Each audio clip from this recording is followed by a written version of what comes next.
5 laps separates one of these 20 women from a place in athletics history.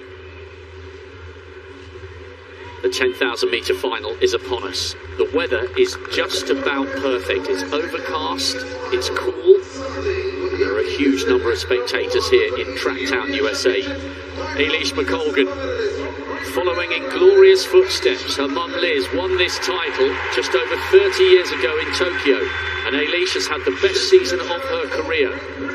Could she get herself on the podium? Jess Judd, World Junior Silver over 800 10 years ago. She's now a great exponent of the 5 and 10,000. Kim Kemboy, silver medalist over the 5,000 back in Doha. That is Letesembet Gide. Silver in this event in Doha. Bronze last year. The world record holder. Hasn't got a sprint, but can she run the sting out of the fast finishers like Helena Beery? World champion over the 5,000. But can she do the 10? She's never won a global medal at 10,000 metres. She's done everything else. Seifu of Eritrea, 6th in the world juniors a few years ago. Kip Karui, another one of the Kenyans who represents Kazakhstan. Alicia Monson, 7th in the world indoors this year, alongside Natasha Rogers, NCAA champion. 3 Americans in this one. There's Mulati, 6th fastest in the world this year for Ethiopia. And Carissa Svitzer, twice an NCAA champion, over 5,000 metres. She won the trials. She's got a PB in the 1500 of 4 minutes, so she can move if it gets slow and tactical. 2 Ugandans, they're both Commonwealth medalists. Chesang took the gold, Chalanga the bronze. Scott of South Africa, very good distance runner. Looking forward to seeing her. Daniel of Eritrea now. The Olympic champion, the 2nd fastest in history. What kind of form does Sifan Hassan bring to this World Championship? That's the face of concentration. Kushima of Japan. Tei, watch for Tei, sandwiched in between the 2 Japanese athletes, because she ran the 4th fastest time in history over the 5,000 metres. Just a month or so ago, but all the question marks about Sifan Hassan. She's been magnificent in the last few seasons, but they've had a few problems, and her start to the season has been delayed, and typically she's the very last athlete to line up on that bend. The final of the women's 10,000 metres. Sifan Hassan, if all goes to the form book in the early stages, and it does, will go straight to the back. So much to talk about here, Hannah. Eilish McColgan has gone straight to the front, and maybe if you're looking at this from a European and a British and a Japanese perspective, they can't afford for this to be slow. There are too many in this field who can move very, very well if it gets tight and tactical. But the big question mark here, Hannah, we know Letesembet Gide's in decent shape. We know we've got the likes of Tai, her compatriot, the 22-year-old, who's in form. We really have no idea where Sifan Hassan is on her kind of own very high standard. That 15:13 in Portland earlier this month doesn't really tell us anything. No, Sifan Hassan, this is common. She's often sat at the back of these major championships, 10,000s and 5,000s, biding her time, moving through the field. She said that 15:13 was a tempo run. When you read some reports and some comments, they say it looks a bit harder than a tempo run. But she's got so much calibre and class that it's hard to bet against her. But I'm so excited to see Great Britain's Eilish McColgan out in the lead. Her mum won this title way back in 1991. And Eilish has just got better with every season. And I'm not surprised to see this. The only major championship medal she's got is a silver at Europeans. I think she's going to pick up so many over the next few years. But she won that medal at Berlin by front running. And it was only Sifan Hassan that could get back past her. But Eilish is building up a real knack of doing this, just getting to the front of the field and saying, all right, I know what shape I'm in. I'm just going to go and run that. There was a 75 first lap. I was perhaps expecting a tiny bit faster. But Eilish can kick. She's got great 1500 metre pace. She's run 4 dead, 401 or so, as has Schweizer, that you mentioned behind her. So Polish can kick, but she would want this to be a really fast-run race. And Japanese aren't shy leading either. Hironaka sat on Eilish's shoulder for nearly 800 metres. Now it is Rika Hironaka of Japan, just moving her way to the fore. She is the 5,000-metre national record holder for Japan. A super accomplished athlete. She's 31.30 this season though. So Hironaka could she be in the form that took her to a 7th place in Tokyo. Great couple of laps at the front here, 74 and a 73. She's moving really well. Strong field out. And I think this is a sensible tactic for the likes of Eilish McColgan and Hironaka, because they know, with the best will in the world, they know that they can't match the quicker finishers behind them if it comes down to a big sprint. Their best chance is to run the sting out of as many of these athletes as possible. That is what Eilish McColgan did when she ran that brilliant time, second fastest in the world this year in Hengelo, 30 minutes and 19 seconds. She was absolutely metronomic, and we're pretty much single file in the early stages of this 10,000 metres with Hironaka and Eilish McColgan on the pacemaking duties. Hassan just in the middle of that group, but it's crazy really. The two leaders are looking comfortable in these early stages, and McColgan is in fantastic form this year. She's had 6 races and won 4 of them. But talking about Hassan, how do you try and construct a way to beating somebody who in Doha won the 10,000 and the 1,500 metres? That is an unprecedented range. Hassan, she's really burst into the scene in Doha. She was running fantastically well a few years before that. But that range to win the 1,500 and the 10,000, she ran 3:59 for the final 1,500 of the 10,000 metres. And that's no messing about, and I think that's why these athletes have had to change their tactics. They've had to think, I have to try and run the sting out of the likes of Sifan Hassan. And she's sitting way back in that pack at the moment, just chilling out. Great stuff early on by Hironaka. Now, Fidek has seen his compatriot launch a big throw. What can he do in response here? Throw from Pavel Fidek. He's chasing that lead of Wojciech Nowicki. 18 metres and 7 centimetres. Pavel Fidek takes the lead. 80 metres 50. Imagine if this man wins his 5th consecutive world title. Talking about impressive performances, Sifan Hassan, certainly someone that's delivered time and time again on the world stage, but I wonder if she's at all aware of the history of Pavel Fidek, who's just trying to make to her inside, moving her way past the hammer cage. Now, Hironaka looks very comfortable out in the lead. I do love the attitude and the application of the Japanese athletes through these rounds. I mean, no rounds here with 3,000 metres, but you often see them in the 1,500 and the 5K just kind of sticking to task and making it a fast race. Hironaka trying to get herself another top 8 global finish to back up her 7th place from that home Olympics last year. Interesting to see the 3 Ethiopians running very, very close together. That's the view of Hironaka, top 8 last year. I just get the feeling it's slowed a fraction here. They've bunched up once again, and that's the thing. If you go to the front with a field this good behind you, you've got to have the courage of your convictions. 6:08 at 2,000 metres. So it's a decent pace. What are they? They're around about 30:50.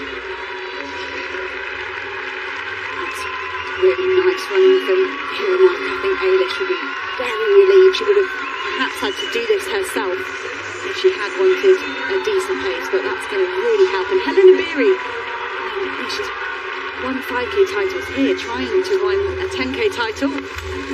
Henriksen of Norway, he's not won any of these major championships yet because he's got to deal with the likes of Nowicki and Fidek, but that looked good. Was it a valid throw? Because that looked long. See, Henriksen does go into the lead, 80 metres and 87. Everybody is trying to spoil the Polish party. Norwegian Ivan Henriksen doing it at the moment in the lead. There's been a noticeable increase in the tempo here from Hironaka. On the previous lap they were beginning to bunch, but I think she has increased the pace here, knowing that she needs to try and spread them out. As Hannah mentioned, Obiri looking very comfortable in third place. It's Chepkarui in fourth, the Kenyan who now represents Kazakhstan.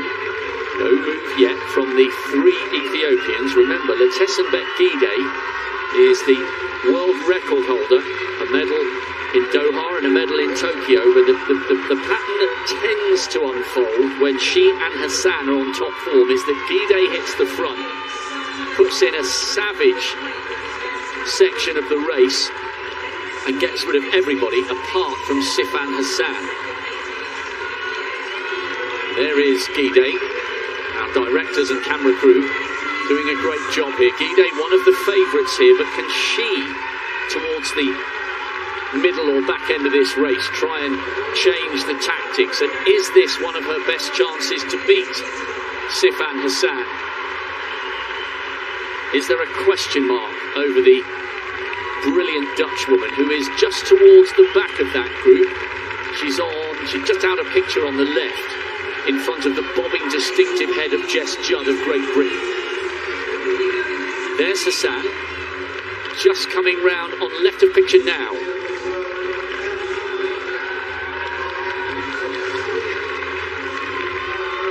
Hironaka is moving at a decent pace, but for me, Letesembet Gide, I feel like she's got to go soon with that 62.52 half marathon world record. Her strength is unrivaled in this field. She's not looked untouchable by any sort of stretch of the imagination this track season.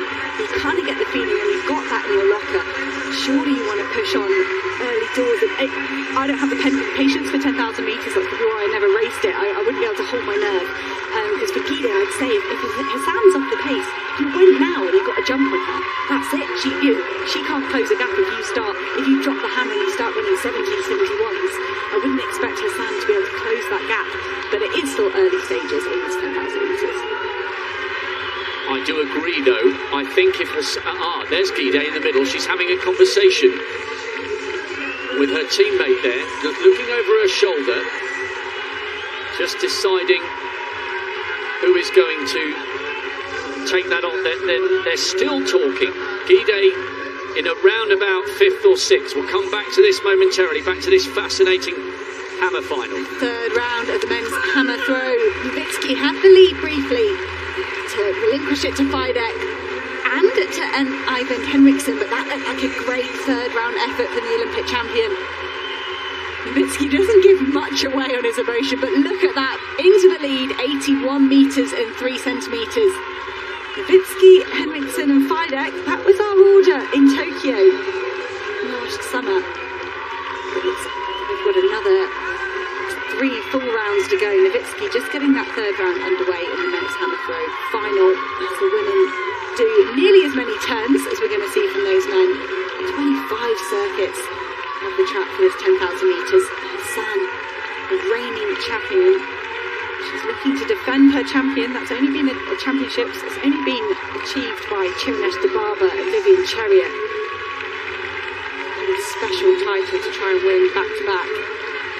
Pretty much no change down there with Japan's Hironaka doing a great job pacemaking the rest of the field. Just hitting those 73, 74 second laps. Everybody just staying patient and biding their time. A few laps to go till halfway. These athletes will have a plan. They will have discussed this with their coaches, with their team managers. Will we see those 3 Ethiopians compete as a team? Will they make a big, strong bid to push their athletes up into the medal zone? Well, it's Taye on the shoulder of Letesembet Gide. She's the one that's been having the conversations with Gide. And remember, Taye thrashed Letesembet Gide when she ran that 14.12. So Gide knows, even from her teammates, that she can't afford to leave this late. Hironaka's doing a solid job with the pacemaking, but if Gide is going to split this field, and if she's feeling good, she's got to hit the front, you would think.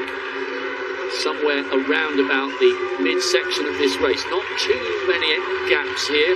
It looks like it's Dominic Scott and Jess Judd just at the back of the group. Maybe just the merest hint of a gap between the first five and Letessenbet Gide, who is in 6th place.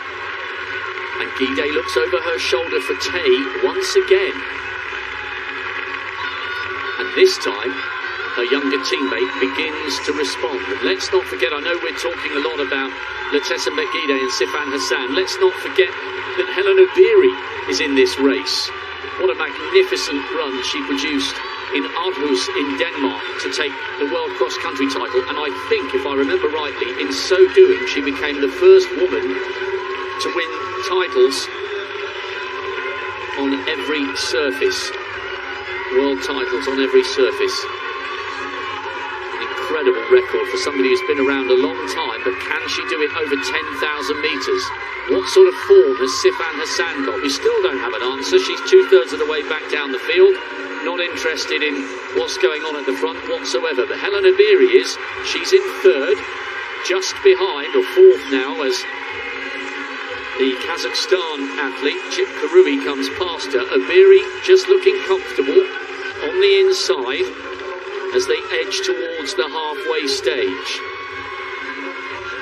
I say Kip Karui was having quite a quiet race there, just pulling herself up alongside Ailish McColgan ahead of Helen Obiri, who was asked, do you still have the speed that you used to have? You've been on the road, you've been doing that training. And she said yes, she closed the Kenyan Championships in a 60. At altitude, she said she could close in a 59 or 60 here today. That was her claim, which would be very handy if she's in the right place in the race. But Helen Obiri, so accomplished all the way from 1,500 metres up to half marathon now. Just letting Kip Karui glide past her into 3rd place. And Teresa Schweitzer of the USA, could she get another US medal? They've got great history in this event. Cara Goucher picking up a medal in 07. Shalane Flanagan in 08, and Infeld with that desperate dive to the finish ahead of her teammate Molly Huddle to take the bronze medal in Beijing. I still shudder when I think about Huddle putting her arms up and Infeld suddenly and somehow finding a gap through on the inside. As we watch Letessenbet Gide, who's looking comfortable at the moment in around about 7th or 8th. We've got Dan O'Brien down on the infield. He was very much looking forward to the 110 hurdles. Dan, you guys climbed a mountain when you did the 1,500. I think the 10,000 would have been a bridge too far, even for a man of your talents. Well, I think it's the number on the board. As you come around, you see 24, 23, 22. It's just too many laps. But, you know, I think what makes distance running and track and field here in what they call Track 10 USA really a difference maker in the United States is the fans here are so knowledgeable. You see the runners going around every time they hit the straightaway and the back straight. They are just cheering them all the way around. But, you know, let me take you guys back in history just a little bit. Let's go clear back to 1982, and we'll talk about somebody very historic, we know from World Championships even, but taking a break from her sensational international tour. Mary Decker Slaney returned home here to Eugene, Oregon, where she called her home, and less than 24 hours after arriving, she decided to enter a 10,000-meter race in an all-comers meet in Hayward Field. The old Hayward Field, wearing flats and treating the race like a training run. Decker ran 31:35 to take more than 40 seconds off the previous world record. And Mary Slaney, just a household name in these parts. But you talk about history in this stadium. Could history be made today? Oh, great insight about a champion from a champion. Mary Decker Slaney. Great win for her all those years ago, and there is so much history. You can feel it when you're walking round here, and it says feel the glory. Well, we will do. Now, despite the fact that Hironaka was at the front for quite a long time, it's become bunched. We've lost Dominic Scott and one of the Ugandans. Ailish McColgan now leading, but this feels, now that we're into the second half of the race, someone's got to make a move. This feels like an uncomfortable position from which to lead, doesn't it, Hannah? Because it's not as if at the moment she's only got 5 or 6 hanging on. This feels like she's leading, but with 3/4 of the field queuing up behind her. Eilish took a great guns-to-tape victory at Hengelo with that 30-19, but she was on her own, and you're right, Rob. The pressure, the anxiety, everyone was waiting for someone to attack, and you've got to defend that position over and over again. It can be incredibly mentally draining. It's a lovely, still, cool, perfect distance running morning, but that pressure of having the likes of Helen Obiri, Taye, Gide, never mind Sifan Hassan, still content to sit at the back of the field, has got to be playing on Eilish's mind. For me, Helen Obiri made a bit of a move, and that almost woke up Eilish McColgan. It's like she was waiting for one of the big names to try and make an attack, and that almost launched Eilish McColgan to the front of the field. I don't know if she was quite ready to be there yet. They went through halfway in 15-19, which is a great pace. Eilish McColgan just continuing almost the same pace that we saw from Hironaka, maybe a shade faster. This pace will start to tell, the fatigue will start to settle in, and at some stage this field will fragment, but at the moment, as you said, Rob, Eilish is just acting like a pacemaker for a really high-quality field that are queuing up behind her. Obiri on her shoulder. Now, Obiri knows what it takes to become a global champion over 5,000 metres, but thus far in her career, she has failed to win a 10,000-metre global medal. 5th in Doha, 4th in Tokyo. She's in 2nd place, but yeah, it's this group. This is big. At the moment, this isn't quite panning out as Eilish McColgan would have predicted. I wonder if she would have been better off, bearing in mind these conditions are cool, and look, it must be so difficult to be this bold when you've got a field of this quality. I wonder if she would have been better off going out at the type of pace she produced in Hengelo right from the very beginning, and at least forcing everyone to answer some very difficult questions, because the longer this goes on, with that big group behind her, the harder it's going to be for the leader, and the more it plays into the hands of those who are saving themselves for the big wind-up into the finish. In the 3rd round of the men's hammer throw, this is the reigning champion, Pavel Fidek, roaring the hammer down the field, and that's a great mark there. Getting up towards the championship record, the lead is with his teammate Nowitzki at 81 and 3 centimetres at the moment. Has Pavel Fidek added anything to that? Well, it's the world lead. 81 metres and 98. That is enough for the gold medal position at the moment by nearly a metre over his teammate Nowitzki. Fidek leading in the men's hammer. Great Britain's Eilish McColgan leading in this 10,000 metres, but this is a massive, massive pack of athletes alongside her.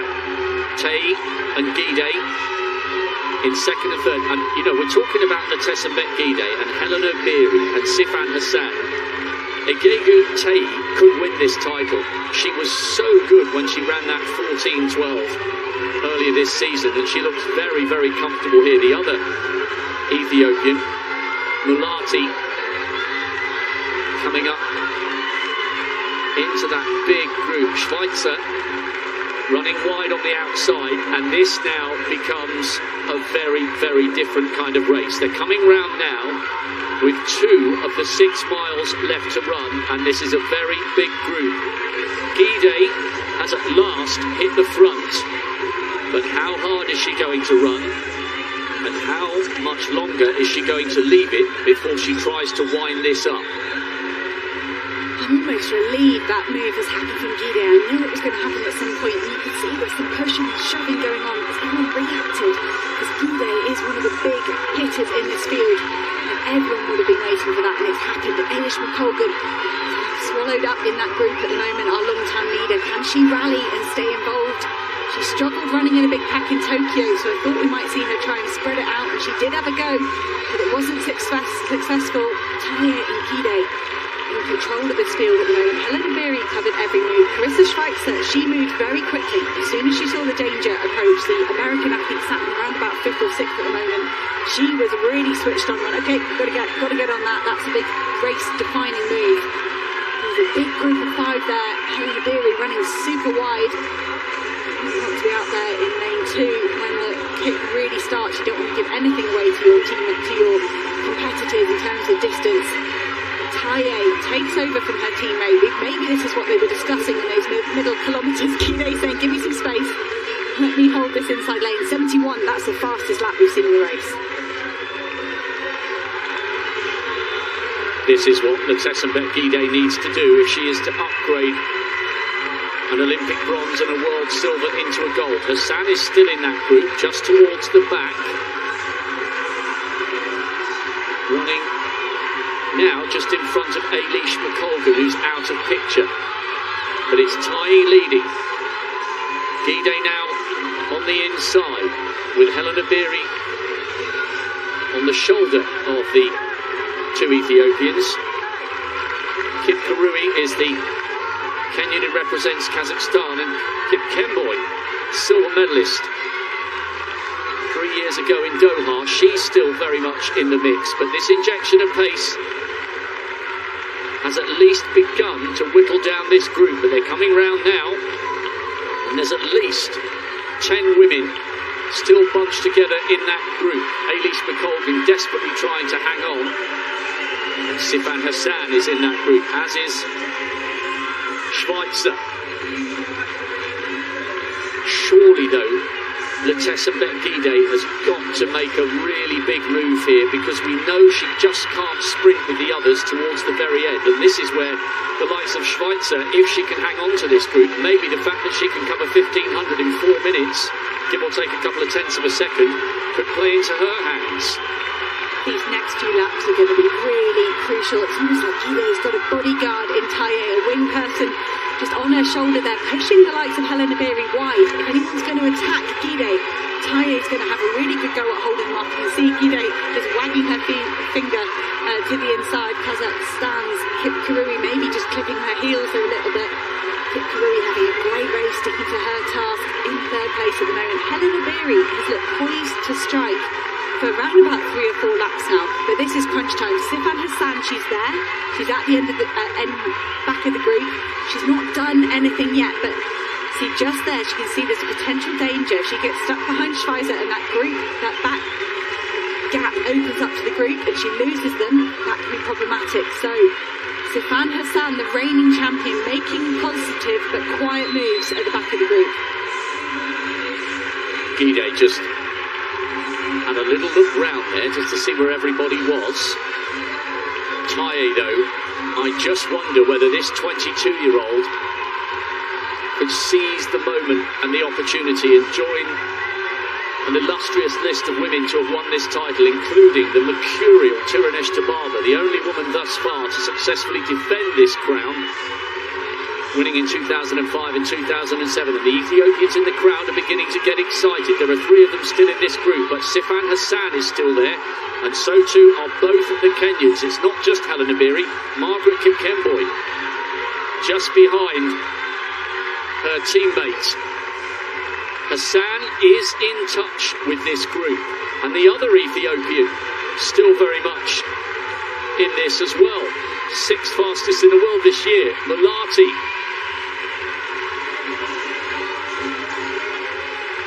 4 laps to go.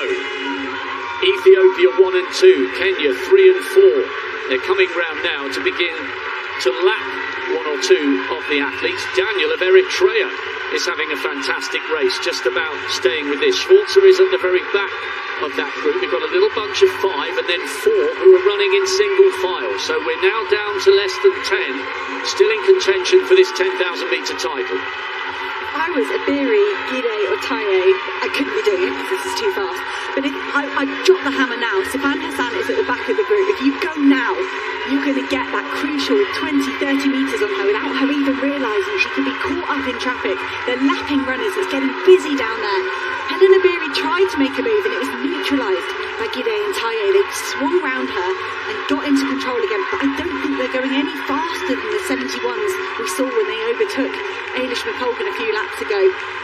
They've really got to get moving very soon if they want to run the sting out of Sifan Hassan. 3:59 she ran in the closing 1500 metres to take the title in Doha. If they leave it any longer, you think the Dutch woman's got more and more of a chance of defending that title. Just less than 3 laps to go. surely Letessenbet Gide, if she's got anything in the tank, she needs to start thinking about a big wind-up. Iberi would desperately, desperately love to win a medal, if not the title, over 10,000 metres. The defending champion, Sifan Hassan, is still in touch in that group in around about 5th or 6th. Another athlete about to be lapped. Taye, though, looks so composed. Her body language indicates she's still comfortable. Gide just about somehow finding a gap, or does she, through on the inside. Iberi is the first of the two Kenyans. Kipkemboi just ever such a slightly taller figure, and Malati, the third Ethiopian, still in that group. What kind of sprint can Sifan Hassan find in this race? What kind of form is she in? She just goes past the lap runner. The Eritrean will be spat out the back of that group.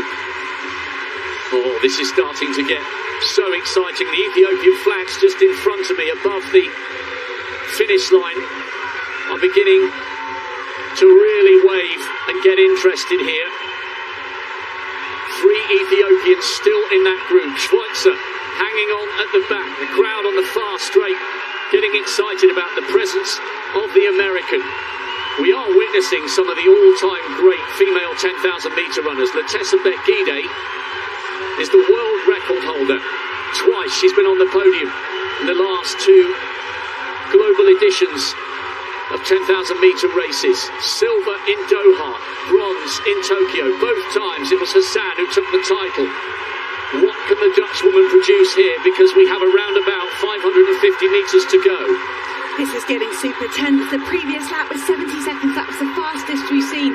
Helen Iberi claimed she could drop a sub 60, and she's getting herself in position to do just that. Gide lifts her pace ever so slightly, but could Sifan Hassan, all the trouble she's had this year, a long recovery mentally and physically from the Olympic Games, followed by a calf strain, it's all to fight for as they hit the bell. Gide from Iberi. Inside the last 400 metres in the women's 10,000, Letessenbet Gide striking out for glory, but Hassan is tracking the leading quartet. The noise is huge down the back straight. Gide, Batains on her shoulder. Remember, the youngster beat Letessenbet Gide over 5,000 metres. Kipkemboi trying to stay with the pace, and Hassan is winding up for a big finish. What a title defence this will be for Sifan Hassan. She's done nothing all season, and she's coming up onto the shoulder of Gide. Iberi comes through and blocks Taye on the inside. What a battle! Who's got the heart? Who's got the belief? Who's got the drive and the acceleration? One of the great 10,000 metre races. Gide, desperate for the win. Is it going to be her turn? She looks over her shoulder. Iberi's closing. She drifts out. Letessenbet Gide, by the narrowest of margins, turns silver from Doha into gold here in Eugene. Helen Iberi tried to come wide on the outside, and at last, the world record holder becomes the world champion. My goodness me, it was close. It was anyone's race from the top 4 coming down the home straight.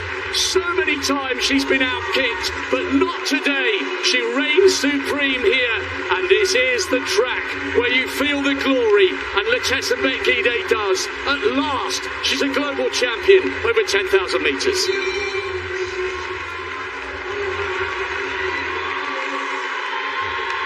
Letessenbet Gide was so patient throughout that race. Great run as well from Taye, her teammate, out of the medals in the closing stages. But Gide, there was a lot going on, and I was confused. Why wasn't she trying to make a medal-winning move? And that to me says she's been sitting at home doing her speed work, because we knew she had the strength. She's so phenomenal over half marathon. She's got that world record in the 10,000 metres of the track. But Gide just trusted in her sprint finish there, and she outkicked some phenomenal kickers. What a turn up for Helen Iberi, picking up her first 10,000 metre global medal. Walked away from the track supposedly after being out of the medals in Tokyo last year. Said, I'm done with the track, I'm retiring from that. There she is, back from retirement, picking up a silver medal. But it is Gide's day, and that was a phenomenally well executed race. Wow.